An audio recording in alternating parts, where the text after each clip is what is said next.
the stakes we're talking about when it comes to modern warfare, they're drastic. And so when we talk about things like the military going woke or the military not advancing technologically, it all sounds like stuff. It almost sounds like you're trying to make an issue out of something that's not a big deal right now, right? Jesse, we're not at war. What's the big deal? Well, that's the thing. If war breaks out tomorrow, you don't get to snap your fingers and make a better fighter plane. You don't get to snap your fingers and, oh, nice, a new aircraft carrier. That'll be better. Technology, even developing it takes time, and then producing it takes time, and then testing it takes time. If you're behind the rest of the world, you might just find yourself losing a war. Do we have a military full of Brewster Buffaloes again? Heritage Foundation says we do. Heritage Foundation does some very sharp things. They did a test, not just on all the woke crap in the military. We'll set that aside for a moment. They did a test on our equipment, our readiness, our training. Are we ready to go? And man, we are not ready to go at all. Let's talk to the Colonel about that. Joining me now, Senior Research Fellow at the Heritage Foundation, retired Marine Lieutenant Colonel Dakota Wood. Semper Fi, Colonel. All right, it's your index. You edited it. I did not. It's obviously an eye-popping headline, finding out we have a military that isn't ready. What is this thing? Yeah, so we look at capacity, the size of the military. Can it do all the things we expect it to do? Is it ready? Are pilots flying, are gunners shooting, or ships sailing? And then is it modern enough? Do you have old equipment or do you have new? And so this index is basically a report card, and it says, how is our military doing this year? It's too small, it has ancient equipment, and people aren't flying, shooting, or driving to the levels that they should. So we looked at all the military services and could only come to that conclusion that overall, not the character of the people, right? I mean, the people are working their hearts out, but the size of the military and all that, it's just in a weak state of affairs.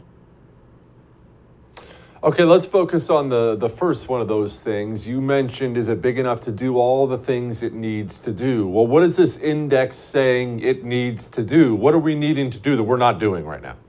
Well, you need to be able to go to war in more than one place at a time. So we looked at every major instance of U.S. military power being used. Korea, Vietnam, Desert Storm, Iraqi freedom, and a host of other studies in the 90s and early 2000s.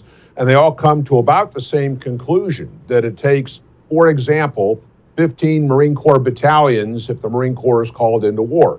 So if you have something like Russia invading Ukraine, or China invading Taiwan, or Iran trying to attack Israel, I mean, something like that, and the U.S. were to get involved, you have to be able to take care of one and not have used all of your military such that another competitor enemy uses that as an opportunity, an exploitable opportunity to do what they want to do. So we've got obligations all over the world. We've got interests all over the world, economic relationships, and the current military in its size is really only able to do one major war of a regional sort of nature. And the reason we give it such a weak rating is even if you invested everything, old equipment, and not training enough, where we think it's now at a questionable level of capability to be able to handle even one major fight. Old equipment. Why is our equipment old? You look at the budget, as I know you know very well, and the military budget is gigantic, and you think to yourself, man, that must be spending a fortune on new tech and fancy drones and everything every single year. But to hear you describe it, we are running steamships out there. Why are we old? How did we get old so fast? Most of the equipment was purchased under the Reagan presidency and fielded in the early 90s. All the defense spending that goes on kind of maintains that, right? But it doesn't replace it as fast as the old stuff is taken out of the system. So when we had heightened spending over the last decade, that was to fund current operations. It's not a peacetime military exercising. You're actually doing combat ops, so munitions, fuel, flight hours on airplanes. And so that heightened spending was all in consumables. So right now, the average age of an Air Force fighter, F-15s, F-16s, that sort of thing, is 32 years old. Our ICBM fleet, the Minuteman III missiles and silos, were purchased in 1973. They were meant to be there for about 10 years, and now we've had them for 50.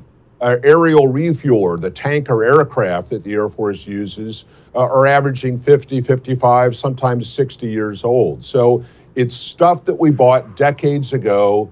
We've used the heck out of it, and our replacement rates just aren't anywhere near the level of usage. Don't miss Jesse Kelly Breaks History, The Forgotten Genocide, the first episode of a new series available now exclusively for First TV supporters. Visit the First TV app or thefirsttv.com to subscribe and start watching today.